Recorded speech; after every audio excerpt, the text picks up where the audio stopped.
Hello everybody and welcome back to the ThatWyvernCritic YouTube channel.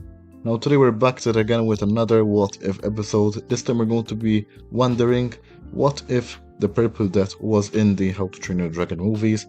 This what if idea was suggested by Stephanie George 7358 in my YouTube comments, so thanks again to them for this video idea, and without further ado, let's get into it. In this alternate timeline, we begin our story 400,000 years before the events of the first film, with the volcano at the heart of Dragon Island erupting violently, fracturing the island and sending molten rock across the land. As earthquakes cracked the surrounding barbaric archipelago, entire valleys and ridges slipped beneath rising seas, leaving jagged stone pillars, reefs, and flooded forests in their place.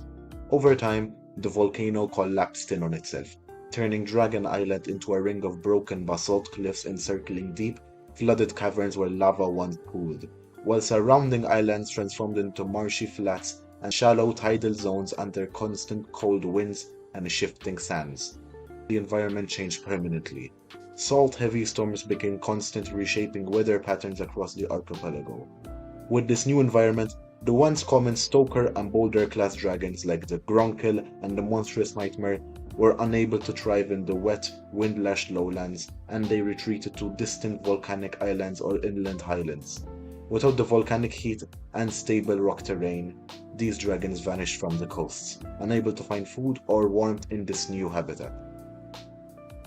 Into this transformed land came tidal-class dragons, migrating here to find the perfect hunting grounds among kelp-filled shallows and storm-battered cliffs.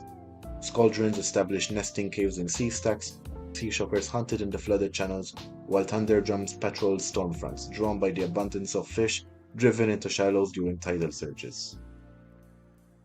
900 years before the events of the first film, the Purple Death, a leviathan of the deep ocean, migrated from distant trenches and claimed the flooded cavern beneath what remained of Dragon Island as its lair.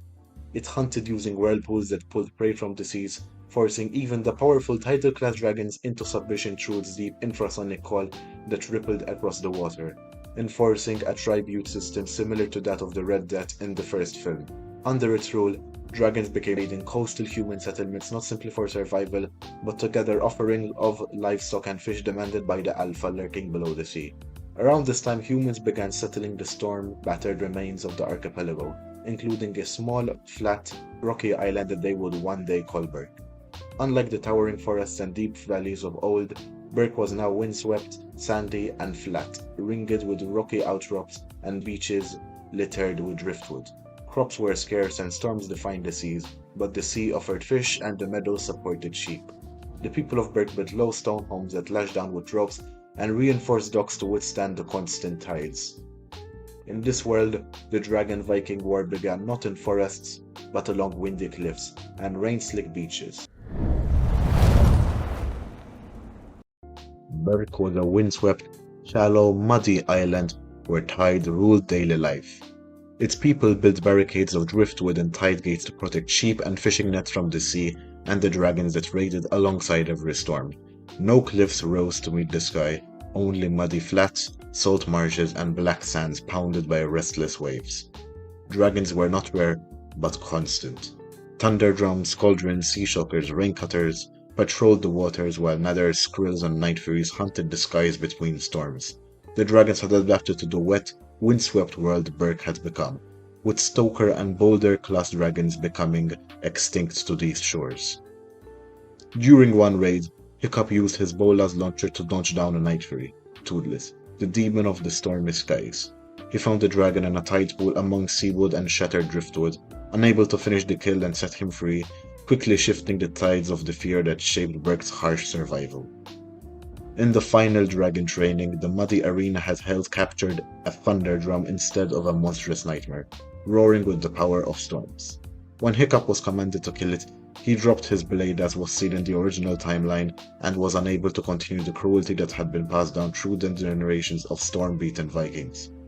The tribe turned on him but ceased Toothless, forcing the dragon to lead them across stormy seas to the dragon's nest, hidden beneath a flooded caldera riddled with tunnels and whirlpools. There, the Purple Death, a monstrous leviathan, ruled the tides, drawing prey into its cavern with whirlpools created by its own power and forcing the dragons to bring it its prey. Hiccup, Toothless, and the newly formed riders, Astrid on Stormfly, Snotlout on Loudlout the Thunderdrum, Fishlegs on Ripple the Raincutter, and the twins on Spray and Strike the Sea Stormer, launched a desperate plan to trap the Leviathan in its own cavern. Using the flooded cavern's layout, Toothless's plasma blasts, and the rider's speed, they collapsed the cavern ceiling at the right moment, Purple Death into its own whirlpool trap. They did not kill it. The whirlpool became a temporary prison, sealing the beast beneath the sea for a time. As they fled, debris rained down and Hiccup was struck by falling rock. Toothless saved him, but his leg was crushed. As we start How to Train Your Dragon 2, all events play out identical to the original timeline, with Drago's Bewilderbeast defeating Valka's Bewilderbeast. But as Drago turned his Bewilderbeast toward Berk, planning to take every dragon, the sea began to churn. The Purple Death, now freed from its prison back when Hiccup fought it, had heard the Bewilderbeast's calls across the sea and came to answer the challenge. The water rose as the Purple Death's massive head broke the waves and it moved like a storm, rolling the ocean itself. The two titans clashed near Drago's ships. There was no real fight.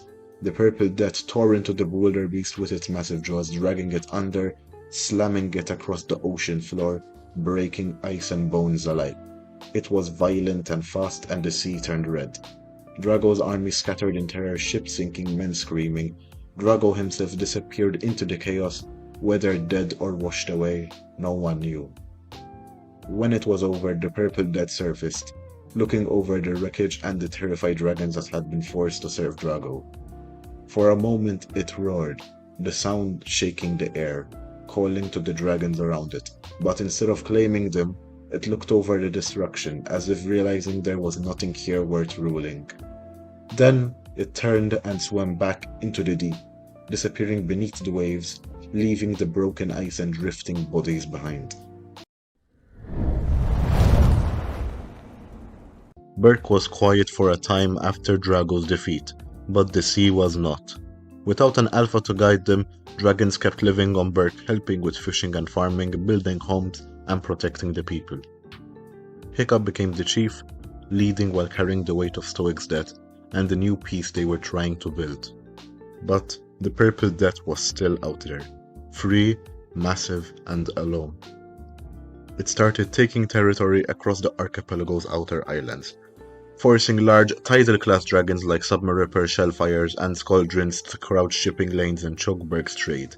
Smaller tribes lost boats and fishing became dangerous. Stories spread of ships torn apart and islands sinking, and everyone knew it was the Purple Death expanding its hunt and territory. Then, the Northern Alliance arrived. They were the worst of Drago's old warlords, ruthless dragon hunters who once tried to control dragons like he did. Now they wanted something else, to end the Purple Death before it cut off the entire sea. They came to Berk proposing a plan to lure the Purple Death into a fight with another titan, a Green Death, which was nesting far to the south on an isolated volcanic island, hoping the two would kill each other or leave the sea alone. They told Hiccup it was the only way to protect Berk's future. Hiccup didn't want it. He saw dragons as family, not monsters to pit against each other. He didn't want to risk another battle that could destroy entire islands and leave the archipelago worse than before. But the attacks didn't stop, and every day he saw people afraid to leave port and children going hungry because the sea was no longer safe. A chief's job was to protect his people, even when it meant making choices he hated. So they set up a plan. Using captured tidal-class dragons and baiting the Purple Death, they led it across the ocean toward the Green Death's volcanic island. The warlords armed their ships ready to force the dragons into each other's paths, while the Hiccup and the dragon's riders tried to guide wild dragons away from the fight. The sea shook when the two giants met. Green Death roared from the volcano's mouth as the Purple Death dragged itself ashore, massive waves swashing the rocky coast. They fought with teeth and fire shaking the ground, tearing cliffs apart, boiling the sea with steam and blood. Ships were lost, dragons scattered, the volcano broke open, sending rivers of lava into the sea. It was brutal and long, and when it was over, neither dragon stood victorious. The volcano and the battlefield became their graves, the sea carrying away their pieces of both giants, and the water turned black and red with ash and blood. The sea grew quiet again. The dragons stayed with Berk, choosing to help rebuild what was lost. Trade returned and the people could fish again, but the scars of that fight remained, reminders of what it cost to secure peace. And that's all for today. Thank you guys so much for watching, and I hope you enjoyed. If you're new here, make sure to consider subscribing as you don't want to miss what's coming next, like the next episodes of What If Season 2 and the next How to Train Your Dragon Explained, which we will be explaining the Rumble Horn, the Thunder Drum, and the Sandu Rate in an upcoming video. And yet again, thanks again so much for watching, and I'll see you on the next one.